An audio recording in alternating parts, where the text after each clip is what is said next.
Et donc voilà, c'est une histoire d'amitié, d'amour qui commence avec effectivement un parfum unique et intemporel.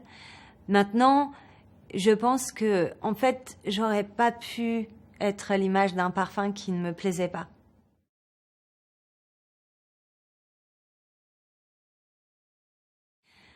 Alors, on avait envie de quelque chose d'assez simple, d'assez brut, dans le sens où on n'est pas parti dans une histoire, dans une narration très complexe, dans une histoire avec un début, une fin. C'est plutôt un moment de vie, une énergie comme ça qui est offerte par ce couple qui s'aime et qui, à travers la danse, expérimente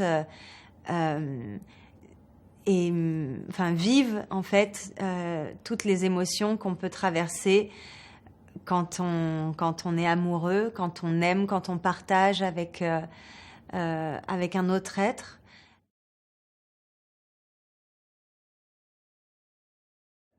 Évidemment, quand on danse avec quelqu'un qui danse aussi bien, c'est intimidant au début et en même temps ça porte parce que quand on est face à quelqu'un qui excelle dans son art, on est porté, et puis par sa générosité, j'ai vraiment trouvé mon espace dans cette danse et j'y ai pris beaucoup de plaisir au final, alors que je commençais avec pas mal d'appréhension.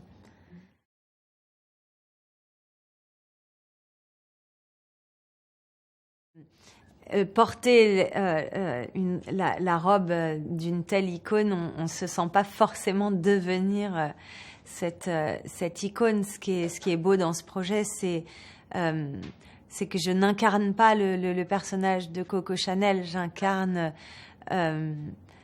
la femme libre qu'elle était et qu'elle a inspiré à beaucoup d'autres femmes, et qui se reflète dans beaucoup de femmes qui sont attachées à cette maison.